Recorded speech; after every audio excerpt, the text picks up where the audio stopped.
joyous welcome you folks have given us. It's been just a wonderful few days down here, and we enjoyed participating in Planet 2010. Maybe perhaps there'll be a Planet Mars 2035 or 2040 maybe. That's other things that I'm busy working on. The talk that I'm going to be giving today was put together a good bit by my lovely wife down here in the front row, and her daughter.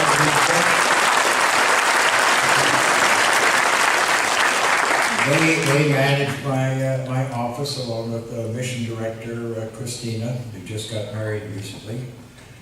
Now, we also have another special treat for you. I brought along with me my dancing partner and instructor, Ashley, if you'd stand up. But we're partners in Dancing with the Stars. So I walked down the moon, now I'm going to dance with the stars. It is really just a whole pleasure, great pleasure for all the public to come here in this room and wherever else you are.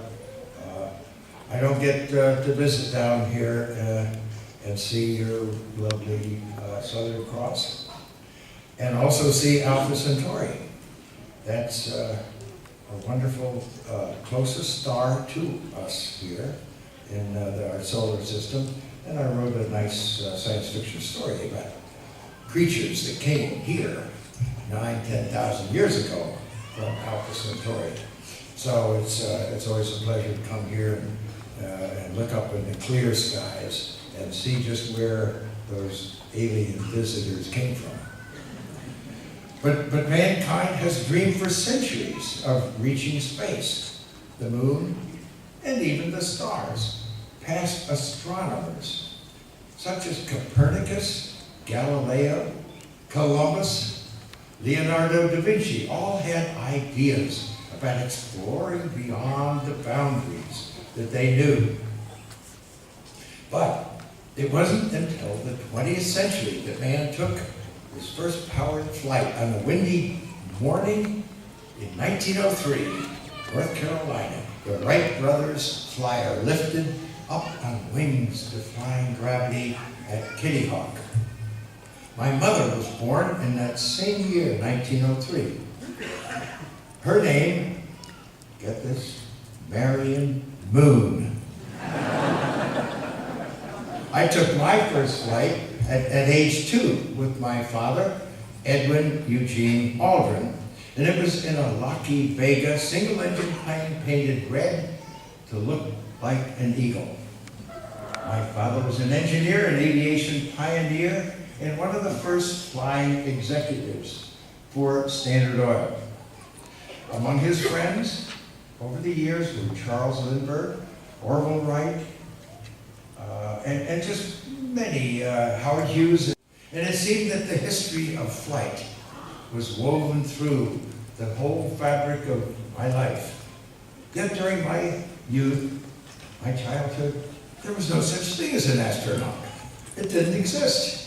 And going to the moon was something only science fiction characters like Flash Gordon and Buck Rogers. They're the only ones who could do that. But one day the impossible would become real. And I would think back on that first Eagle plane I flew in, while Neil and I piloted another craft also called the Eagle to the moon. But that would be many years into the future. Surrounded by this influence of aviation, I entered the Air Force after graduating from the military academy at West Point.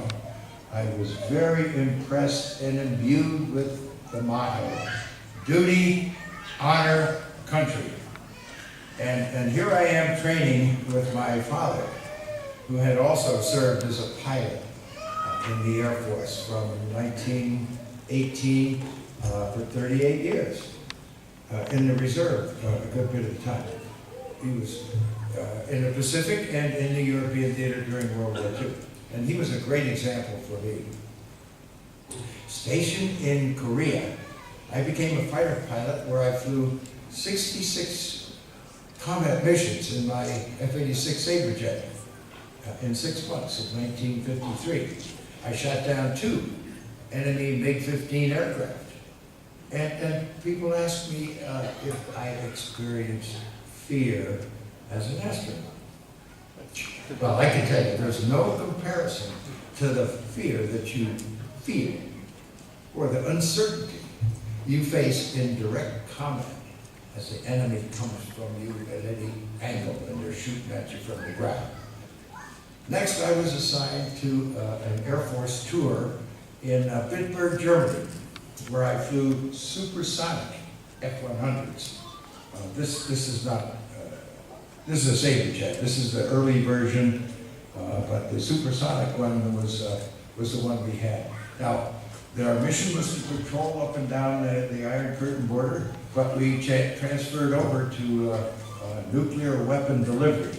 And in that, we were on alert, 5-minute alert, and we were given a mission of if the war started in Europe, we would fly low level and toss our nuclear weapon on a target in Poland, Czechoslovakia, or Western Russia. Now that's if it became necessary. Of course, our base probably would have been proof, so we might have to go to Sweden or to Switzerland and then bail out. Now I tell you this because a lot of you people and other people around the world just don't realize that there were a lot of young pilots like us on alert in various stages during the Cold War between the Soviet Union and the United States. And all of these things were escalating, the tensions were high. In October 1957, while I was still in Germany, the Soviet Union pulled off a sudden and unexpected technological feat. They launched this satellite called Sputnik into Earth orbit. It was beeping, beep, beep, beep signals from its radio beam and took the world by surprise. We had other things to do at the time, be on alert with nuclear weapons. But in response, a year later, America formed the National Aeronautics and Space Administration, NASA, to marshal our resources with the goal of reaching space. So the space age was born, and the space race was about to begin. Following my tour of duty in Germany, I decided it was time to continue my education. So I enrolled in the Massachusetts Institute of Technology, MIT. They had an astronautics program. My father received his doctorate degree back in 1921. But I realized that if space was going to be our new frontier, I wanted to contribute